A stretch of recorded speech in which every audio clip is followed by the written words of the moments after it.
in AP Chemistry series. Today we will start with section 7.9 and 7.10 by part 1 of this video. The two lessons actually are related to each other, and that's why we want to relate them in a one video and then complete the next part later on. The story started once we have an equilibrium reaction between species, let's call them A and B, to produce C. There is a beautiful French scientist whose name is Châtelier. He just found that as a result of changing the concentration or the pressure or the temperature for any equilibrium system, he just noticed something happened to the equilibrium reaction. Some of the observations were just noticed. And then he just decided, how can I predict whether the reaction will be shifted to the products or reactants as a result of changing the concentration or pressure or the temperature? I just want to like to explain that in terms of the seesaw game, if you just remember. If we have, let's say, two balls on equilibrium, and just notice that the two balls right here are in equilibrium, right? But if I want to change the equilibrium for this, I can, let's say, increase of weight in here. I can add more weights, and that's why it will end up with this form, okay? And this ball, it will start to scroll down, and as a result of that, the equilibrium is stressed. And this actually happens in chemistry. So how can I do this process? How can I stress the equilibrium? What will happen as a result of stressing the equilibrium? I'm going to use this figure to explain the changes of concentration, whether I increase it or decrease it. So let's start with the first case here, which is increasing the concentration of hydrogen gas in this reaction. This reaction, as we see, it's called Haber reaction. It's used to produce ammonia, which is NH3, and it has a lot of industrial applications. One of them is like it's used in hair pigments and fertilizers. Now, I just want to see what happened to the equilibrium if I increase the amount of hydrogen. The rule says, look at the hydrogen in here. You can just notice that the hydrogen is in the reactant side, right? So if I increase the amount of hydrogen, we will have so many hydrogens in the reactant side. And at that point, as a result of adding hydrogen, the system is no longer at equilibrium, and we can see that the equilibrium is stressed. Okay. How can the system decrease this stress? As we just learned before, since we have so many reactants, the reaction will be shifted to form more products at that point in order to decrease the stress. So more products will be formed, more reactants will be consumed of. I just want to relate that in terms of, you remember the QC and KC. If you just remember, if it's less than the KC, it tells us that you have so many reactants. The reactants are greater than the products. And that's why the reaction will be shifted to produce more products at that point. And this is actually the case. I mean, increasing the amount of reactants, as a result of that, the system is no longer in equilibrium. In order to decrease this stress, it has to shift to produce more products, okay? And then the concentration of reactants will decrease. So let's see that in terms of this beautiful figure in here. You can see that the straight lines tell us that the reaction is at equilibrium, and they were so happy at that point. And we can see that their happiness did not last for a long time. As a result of adding hydrogen, which is the stress factor in here, you just notice that there will be, you like, look at the sharp line in here, this one here. The sharp line tells me that this is the stress that I made. Okay. As a result of this stress increased, what happened to the reaction? It started to shift to form more products, right? And you can see the products will increase. Is that right? Let's see here. Where is the product? It's ammonia. Does it increase? Yeah, you can see that it's getting up at that point. So the concentration of ammonia is increasing, while the concentration of reactants, you can notice that this is hydrogen and this is nitrogen, it starts to decrease. So you can notice that here it starts to decrease, and here it starts to decrease. As a result of shifting to form more products, the value of the QC becomes the same as the value of KC, and we can see that this is the equilibrium in here. This is the piece, okay, or the equilibrium thingy. So we have initial equilibrium, and here we have a final equilibrium at that point. Another question that is really important: what will happen to the value of Kc, since you know the Kc actually represents the concentration of product ammonia to the power 2 over the concentration of N2 times the concentration, H2 to the power 3. What will happen to the value of Kc after the new equilibrium established, like the one in here? Just keep in mind, if you change the concentration or change the pressure that we cover it later on, all right, or change the volume of your system, those factors do not have any impact on the value of Kc. So the Kc does not change, it remains as it is.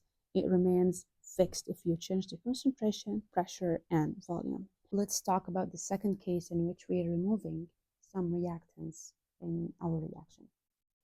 First of all, you have to look at your reaction, decreasing the concentration of nitrogen at that point. And actually, this process resembles something looks like seesaw. If you look at seesaw here, actually, it's an equilibrium. But since we're decreasing the nitrogen, this is N2, and this is the product, like NH3. So as a result of decreasing the nitrogen, the reaction will start to shift to form more reactants. And the reason behind, since you have a loss, then the reaction will be shifted to the direction of loss in order to compensate the loss and then reestablish the equilibrium again. If the loss is in the products, then the reaction will be shifted towards the direction of loss in order to compensate this loss. All right, so if I want to describe this process in terms of a graph like that, like the one in here for previous example, how can I represent this process? Since we have three species that are in equilibrium, let's see, like the first one is H2, the second one is NH3, and the third one is N2. What happened to the N2 at that point? Since we have disturbing, we have a stress, and the stress is represented in terms of a sharp line, then I have to say, okay, it's like this. Okay, we have a sharp line, but you can notice if you go back again to the reaction, since it's like shifted to form more reactants, then it will start to increase. So we have a sharp decrease, and then it will reestablish again. And what happened to the NH3 in here? The NH3, since the reaction is shifting to form more reactants at that point, then the products will decrease, and that's why you can see that it will decrease just a little bit. And for hydrogen, since it's a reactant, the reaction is shifting towards it, then it will increase just a little bit. To represent the stress, keep in mind the stress thing actually is represented in terms of a sharp increase or decrease. And that point here, it's a sharp decrease, and here it's a sharp increase. Since the reaction is shifting from products to reactants, then what's the relationship between the Q value, the QC, and the KC? How can I judge? Okay, remember, if the QC value is greater than the KC, then it tells me that we have so many products, and in order to decrease the products, we have to shift to form reactants. So in this case, we can say that the QC is greater than the KC because it's shifting from products to reactants. Let's talk about another case, increasing ammonia. What will happen? The reaction will have so much products, and in order to decrease the products, it has to shift to form more reactants. Okay, so I just want to draw it in terms of a seesaw thingy. If you just remember, we have two balls in here. If I increase the ammonia, the seesaw will be like this one, and that's why the reaction will be shifted to form more reactants. And that's why if it goes from products to reactants, then I have to say, yeah, we have so many products, and the QC is greater than the value of KC.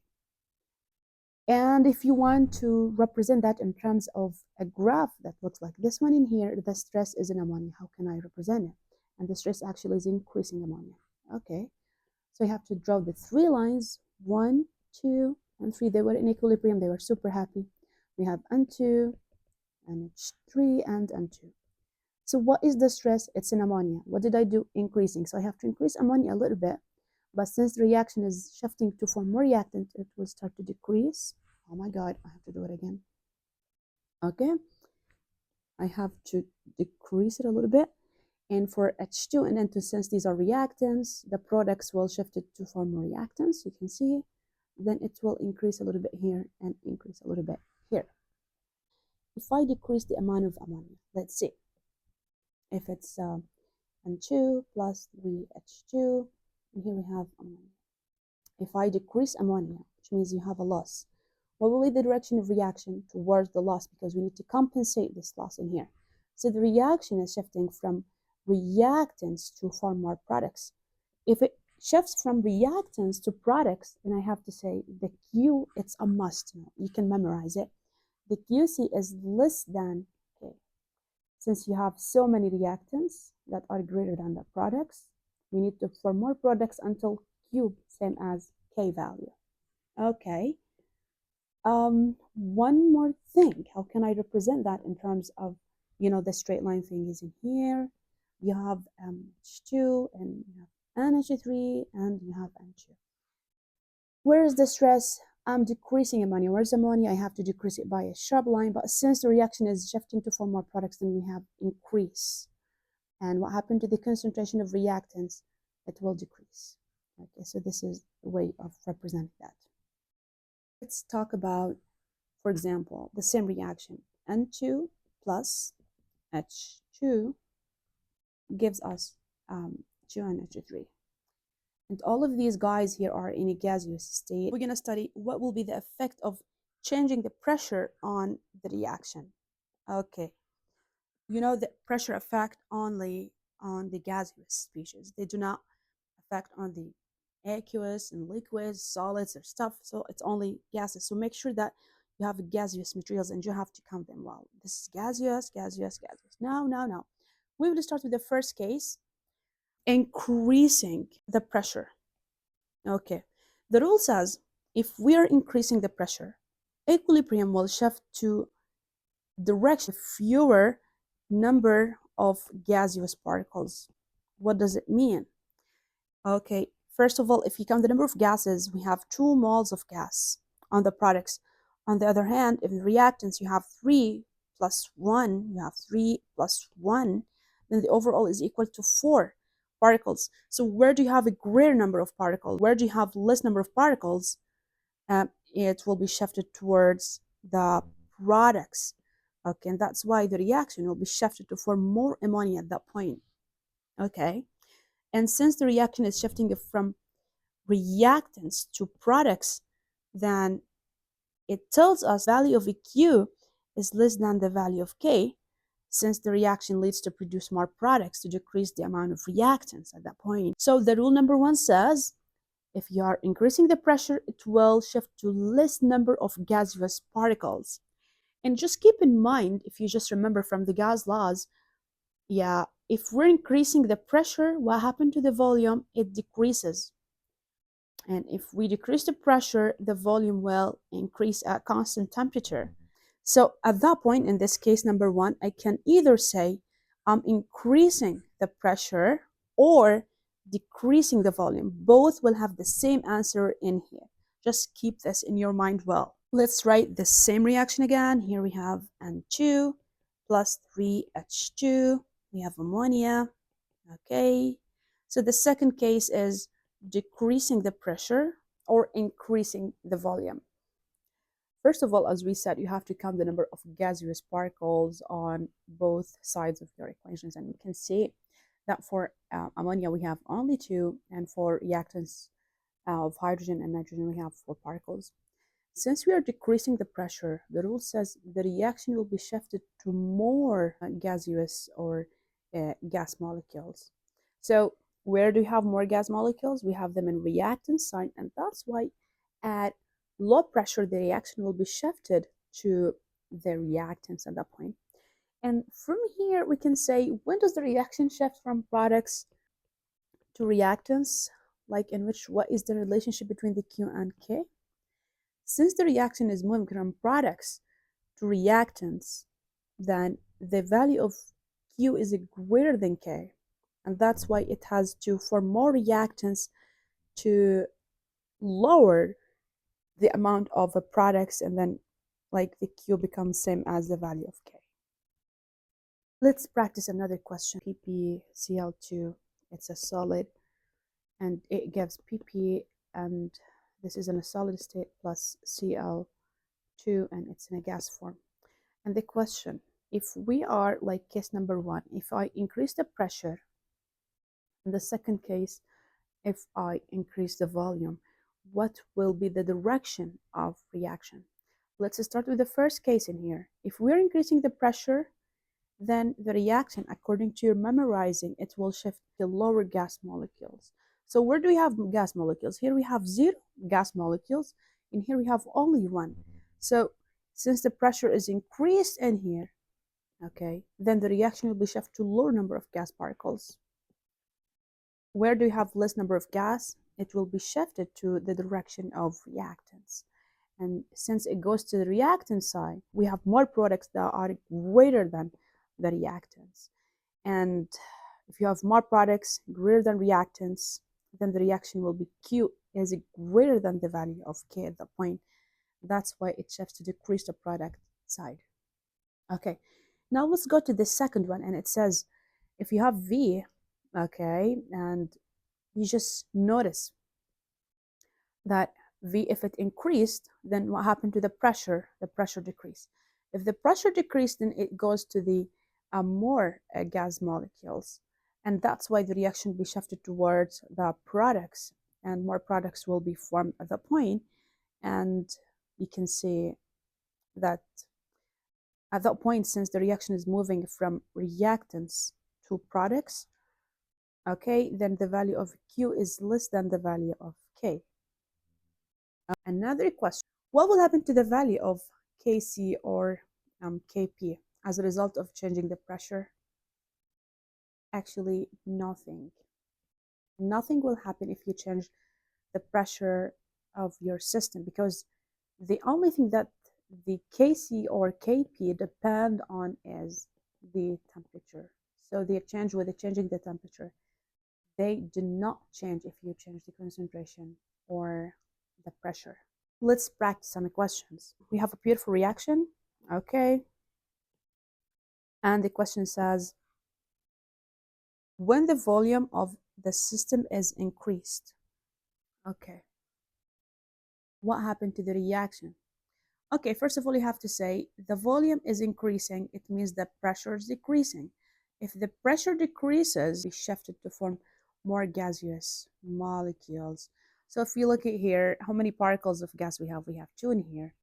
1 plus 2 equals 3. We have 3 moles of gaseous on the left side. It will be shifted to the reactant side. So let's see which of these choices is the true one. The first one says the equilibrium shifts left. Don't use left in AP exams. It's not acceptable. Okay, equilibrium shifts left and the NO2 increases. If the reaction is shifting to form more reactants, then the reactant will increase and the product will decrease, right? So the first one is not true because the NO2 will decrease. Okay, the second one says equilibrium shifts left. Okay, that's true, and the NO2 decreases. This is so true, but do not finish. You have to complete the rest. You might find something correct. Equilibrium shift right, never ever. It won't shift right. Equilibrium shift right, no, it's not. So the answer at that point is B. The question says, you have a beautiful reaction in here. Which of the following chemicals, when added to above system at equilibrium, would result a decreased CrO4 negative? Okay, so first of all, let's start with NaOH. If you have environment, like all of the environments are aqueous, so if you add NaOH, it will dissolve. It dissociates to give you Na positive and OH negative.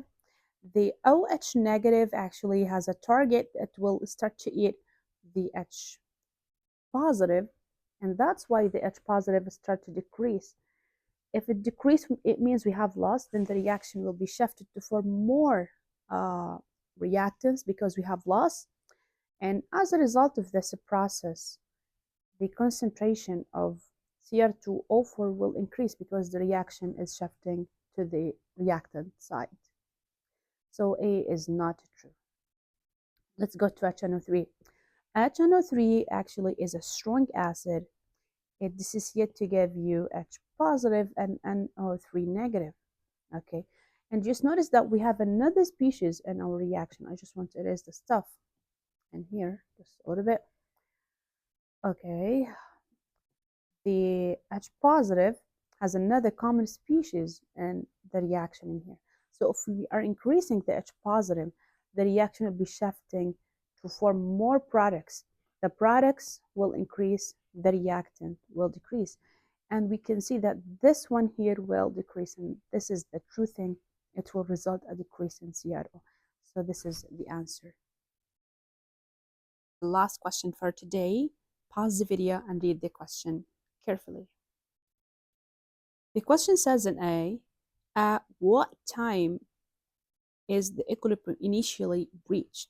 So once we say initially, it means that we have two equilibrium. So we can see that at which time, since we have two straight lines, we have the first straight line and we have another straight line. Since the question is asking me about the initial equilibrium, then I can see that they started to be flat at minute 5. So this is the time at which the first equilibrium has reached. So I can say it's reached at minute 5. And B says, explain the changes that occur between 10 and 20 minutes, indicate the stress applied and response. So we have two species in your reactant. We have NO2 and N2O4. Which of these species were the stress? So we can just remember that if you have a stress, you should have a sharp line. So where do you have a sharp line? We can notice that we have a sharp line in here, and this tells me that we added, since we have increasing in the sharp line, we added the NO2. So the stress that was mentioned between minute 10 and 15 is adding the NO2. And as a result of adding more NO2 to the reactant, the reaction will decrease this stress, and that's why it will be shifted to form more products at that point. And since the concentration of reactant will decrease as a result of shifting to the products, the product will increase at that point. So we just notice that there is a little increase of the N2O4. The reaction will shift to form more products and consumes more reactants.